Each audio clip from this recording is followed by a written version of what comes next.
নমস্কার। আজকে আমরা সিংহ রাশির বিষয় নিয়ে কথা বলবো। সিংহ রাশির ক্ষেত্রে আমরা জানি যে বর্তমান সময়ে শনির ঢাইয়া চলছে, কারণ শনিদেব সিংহ রাশির অষ্টম স্থানের মধ্যে রয়েছে। এই শনি ঢাইয়া চলার জন্য সিংহ রাশির মানুষদের নানান টেনশন, মানসিক চিন্তা, কর্মের প্রবলেম, পারিবারিক অশান্তি, বিবাহিত জীবন নিয়ে কিছু সমস্যা, শারীরিক সমস্যা কোনো কোনো ক্ষেত্রে, এবং এডুকেশনাল কিছু প্রবলেমও ক্রিয়েট করছে কিন্তু শনিদেব, করছিল। তবে শনিদেব বর্তমান সময়ে উত্তর ভাদ্রপদ নক্ষত্রে প্রবেশ করেছে। দেখুন, প্রত্যেকটি গ্রহ, এমনকি শনিদেব বা আরও অন্যান্য গ্রহরাই কোনো না কোনো নক্ষত্রে থাকেই থাকে। তবে এই উত্তর ভাদ্রপদ নক্ষত্রে শনি প্রবেশ করার একটি বিশেষত্ব হলো শনিদেবের এটা নিজের নক্ষত্র, এবং নিজের নক্ষত্রে প্রবেশ করার জন্য শনিদেব কিন্তু যে অশুভ প্রভাবগুলো দিচ্ছিল, সেই অশুভ প্রভাবগুলো কিন্তু এই নক্ষত্রে যতদিন শনিদেব থাকবেন ততদিন কিন্তু এই অশুভ প্রভাবগুলো আপনি পাবেন না। তাহলে এবং অশুভ প্রভাব পাবেন না এবং অ্যাডভান্টেজ পাবেন কিছু কিছু জায়গায়। দেখুন, আলটিমেটলি সিংহ রাশির জন্য শনি একটি অশুভ গ্রহ। আর আমরা এমনি জানি যে শনি আলটিমেটলি অশুভ গ্রহ, শনি নিজে অশুভ গ্রহ এবং সিংহ লগ্নের জন্য একটি অশুভ গ্রহ কিন্তু। তাই সিংহ লগ্নের মানুষটা শরীর অনেকটাই অশুভত্ব পায়।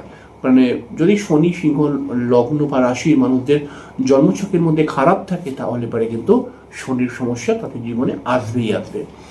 তবে শনি এই বর্তমান সময়ে 20শে জানুয়ারি থেকে আর 17ই মে অবধি শনি কিন্তু উত্তর ভাদ্রপদ নক্ষত্রে গোচর করবে। দেখুন, শনি যখন কোনো নক্ষত্রে প্রবেশ করে তখন কিন্তু সঙ্গে সঙ্গেই ফল দেয় না। নক্ষত্রে কমসে কম 1-1.5 মাস থাকার পরে শনির কিন্তু ফলটা প্রাপ্তি হয়। তাহলে আমরা এই হিসাবকে যদি মান্যতা দিই, তাহলে পরে কিন্তু আমরা জানি যে 28শে ফেব্রুয়ারি বা 26শে ফেব্রুয়ারি বা 1লা মার্চ থেকে, আমরা 1লা মার্চকেই ধরে নিলাম, 1লা মার্চ থেকে শনি কিন্তু এই উত্তর ভাদ্রপদ নক্ষত্রে প্রবেশ করার একটা ভালো ফল এই সিংহ রাশির মানুষরা কিন্তু অবশ্যই প্রাপ্তি করবে। তাহলে এই উত্তর ভাদ্রপদ নক্ষত্রে শনি যে প্রবেশ করেছে, এই শনি উত্তর ভাদ্রপদ নক্ষত্রে প্রবেশ করার ফলে লাভটা কি হবে? লাভটা হচ্ছে সব থেকে বেশি হবে সেটা হচ্ছে যে পরিমাণে সমস্যাগুলো আসছিল, যে পরিমাণে মানসিক টেনশন, যে পরিমাণে পারিবারিক সমস্যাগুলো হচ্ছিল, সেই পরিমাণটা কিন্তু অনেকটাই কমে যাবে। এরপরে সিংহ রাশির মানুষরা কিন্তু একটু সঠিকভাবে নিঃশ্বাস ফেলতে পারবে, কারণ সিংহ রাশির মানুষরা কিন্তু অনেক টেনশনের মধ্যে ছিল। যে সমস্ত সিংহ রাশির মানুষদের কর্মকেন্দ্রিক কোনো প্রবলেম চলছিল, কর্মের কোনো সমস্যা চলছিল, সেই সমস্ত সিংহ রাশির মানুষদের কর্মের সমস্যাগুলো কিন্তু আলটিমেটলি কাটিয়ে দেবে শনিদেব। এবং যে সমস্ত সিংহ রাশির মানুষরা ধরুন কোথাও লোনের অ্যাপ্লাই করেছিল, বা কোনো প্রেম ঘটিত কোনো সমস্যা, বা বিবাহিত জীবনের কোনো সমস্যা, বা ব্যবসার কোনো সমস্যা ক্রিয়েট হচ্ছিল, সেই সমস্যাগুলো কিন্তু আলটিমেটলি অনেকাংশে কমে যাবে। সমস্যা একদম নির্মূল হয়ে যাবে আমি বলবো না, এটা অন্য রাশির ক্ষেত্রে হবে, তবে সিংহ রাশির ক্ষেত্রে যে একদম নির্মূল হয়ে যাবে তা কিন্তু নয়। তবে সিংহ রাশি অনেকটাই লাভ পাবে। দেখুন, শনি সিংহ রাশির 10ম স্থানের মধ্যে দৃষ্টি ফেলছে। 10ম স্থানের মধ্যে দৃষ্টি ফেলার ফলে যে সমস্ত সিংহ রাশির মানুষরা কিন্তু কর্মকে নিয়ে প্রবলেমে রয়েছেন, নতুন কর্মপ্রাপ্তি করার চেষ্টা করছেন, কর্মের প্রমোশন আটকে গেছে, কর্মকে নিয়ে হয়তো আপনি ব্যবসা করছেন কিন্তু সেই পরিমাণে লাভ হচ্ছিল না, এই সমস্ত সমস্যাগুলো কিন্তু আলটিমেটলি মার্চ মাস থেকে মে মাসের মধ্যে অনেকটাই কেটে যাবে এবং ভালো একটা জায়গায় আসবে। দেখুন, সিংহ রাশি সিংহ লগ্নের ক্ষেত্রে আমি একটি কথা বলবো যে আপনাদের ক্ষেত্রে, অর্থাৎ আপনাদের যদি কোনো কর্মকেন্দ্রিক সমস্যা থাকে, বা হয়তো দেখুন, শনি যখন উত্তর ভাদ্রপদ নক্ষত্রে প্রবেশ করে যাবে বা প্রবেশ করে গেছে আলটিমেটলি, এবং এই ফলটা মার্চ থেকে পাবেন, তখন কিন্তু সব থেকে প্রথম যে কাজটি হবে সেটা হচ্ছে, শনি এই নক্ষত্রকে খুব শুভ নক্ষত্র বলা হয়। তাহলে আপনার যে সমস্ত কাজগুলো পেন্ডিং আছে, সেই সমস্ত কাজগুলো কিন্তু পুনরায় আপনি শুরু করতে পারেন, পুনরায় আরেকবার চেষ্টা করতে পারেন, তাহলে পরে কিন্তু কাজগুলো হয়ে যাওয়ার সম্ভাবনা বৃদ্ধি পাবে। এছাড়াও উত্তর ভাদ্রপদ নক্ষত্রে শনি যখন প্রবেশ করেছে, তখন কিন্তু উত্তর ভাদ্রপদ নক্ষত্রে প্রবেশ করলে পারে কিন্তু স্থায়ী কাজ যেগুলো করার চেষ্টা করেছিল, কোনো জমি কেনার জন্য, কোনো বাড়ি কেনার জন্য, বা কোনো একটা জায়গায় স্থায়ীভাবে কাজ করার জন্য যে চেষ্টাগুলো করছিলেন সেই চেষ্টাগুলো কিন্তু আলটিমেটলি সাকসেস হবে। এবং স্থায়ী বিষয় যেগুলো করতে চাইছেন সেটা বিভিন্ন বিষয়ই হতে পারে, সেই বিষয়গুলো কিন্তু আলটিমেটলি শনি করিয়ে দেবে এবং সাকসেসও পাইয়ে দেবে। যে সমস্ত সিংহ রাশির মানুষরা শারীরিক সমস্যার মধ্যে ভুগছিল তাদের শারীরিক জায়গাটা কিন্তু কিছুটা রিকভার হওয়ার একটা সম্ভাবনা বৃদ্ধি পাচ্ছে। এবং সিংহ রাশির ক্ষেত্রে আমরা আরও একটা জিনিস লক্ষ্য করছি যে সিংহ রাশির যেহেতু দ্বিতীয় ঘরের মধ্যে শনিদেবের দৃষ্টি রয়েছে, তাহলে দ্বিতীয় ঘর থেকে আমরা অর্থ বিচার করি, তাহলে আমরা বলতেই পারি যে আর্থিকভাবে আপনি কিন্তু বেশ কিছুটা স্ট্রং হতে চলেছেন সামনে। হঠাৎ কোনো অর্থপ্রাপ্তি, হঠাৎ অর্থের একটা সোর্স খুঁজে পাওয়া, বা হঠাৎ পুরোনো দিনে হয়তো কোনো অর্থ আটকে গেছিল, পাচ্ছিলেন না, সেই রকম অর্থ হঠাৎ আপনি প্রাপ্তি করে ফেলতে পারেন।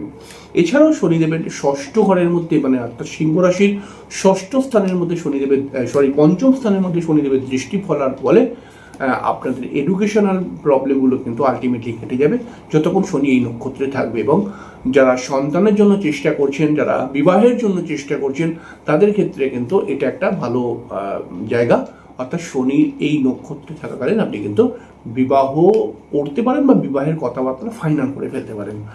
এছাড়াও কিন্তু যেটা আমরা দেখতে পাচ্ছি, যেহেতু শনিদেব আপনার অষ্টম স্থানের মধ্যে রয়েছে এবং অষ্টম স্থানের মধ্যে একটি শুভ নক্ষত্র প্রাপ্তি, দেখুন শুভ নক্ষত্র প্রাপ্তি হলে পারে সব থেকে প্লাস পয়েন্ট কোনটা হয়, যে একটি গ্রহ যখন সে নিজের নক্ষত্রে চলে আসে তখন সেই গ্রহটা অশুভ প্রভাব অনেকটা কমিয়ে দেয়। তো এর ফলে কি হবে, যে সমস্ত সিংহ রাশি সিংহ লগ্নের মানুষরা অকাল্ট রিলেটেড কাজকর্ম করছেন বা অষ্টমকে কেন্দ্র করে কোনো কাজকর্ম করছেন, তাদের ক্ষেত্রে কিন্তু একটি বিশেষ লাভ কিন্তু পাওয়ার সম্ভাবনা বৃদ্ধি পেয়ে যাচ্ছে। তাহলে আপনি সিংহ রাশির মানুষ, আপনি যদি একটু পরিশ্রম করেন, একটু বুদ্ধি খাটান, একটু চেষ্টা করেন, তাহলে পারে কিন্তু ডেফিনেটলি অনেকটাই বেশি লাভ কিন্তু আপনার ঘরে ঢুকবে। এবং দেখুন, যেহেতু শনিদেবের দ্বিতীয় ঘরের মধ্যে দৃষ্টি পড়ছে, এর ফলে আপনার নিজস্ব পরিবারের মধ্যে যে বন্ডিং প্রবলেম বা যে ঝামেলা বা যে মনোমালিন্যগুলো চলছিল, সেইগুলোকে কাটিয়ে আপনি যদি আবার মিলমিশ করার চেষ্টা করেন, তাহলে এই সময়টা কিন্তু সব থেকে ভালো। এবং যে সমস্ত সিংহ রাশির বিবাহিত জীবন নিয়ে প্রবলেম চলছে, দেখুন সিংহ রাশির বিবাহিত জীবন নিয়ে কম বেশি প্রবলেম চলতেই থাকে।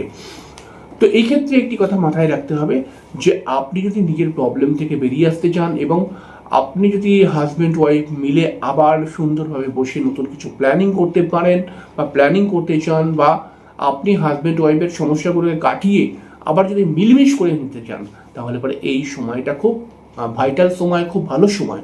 এই সময় আপনি যদি একটু চেষ্টা করেন, তাহলে পরে কিন্তু আবার আপনার বিবাহিত জীবনে সুন্দর একটা সম্পর্ক দেখতে পাবো আমরা।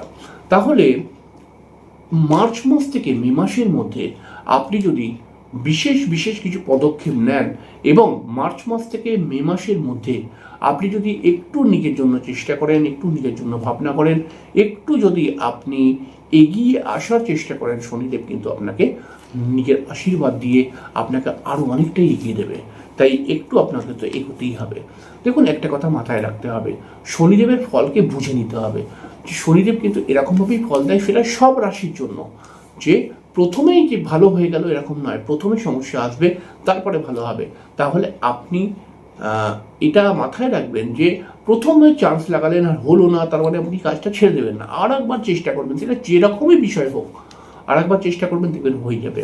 তাহলে অবশ্যই আপনারা এই শনিদেবের নক্ষত্র পরিবর্তন হওয়া এবং নিজের নক্ষত্রে থাকা, এবং এটা 27 বছর পর আমরা পাচ্ছি, এর লাভ আপনি অবশ্যই ওঠাতে পারবেন যদি একটু আপনি চেষ্টা করেন। যদি আপনি মনে করেন যে এখনও সব শেষ হয়ে যায়নি, এখনও কিছু করা যাবে, তাহলে আপনি একটু চেষ্টা করুন, একটু বুদ্ধি খাটান, দেখুন আপনি ডেফিনেটলি এগিয়ে যেতে পারবেন। যাই হোক, খুব সামান্য করে বললাম, পরের দিনকে আরেকটি অনুষ্ঠান নিয়ে চলে আসবো। ততক্ষণের জন্য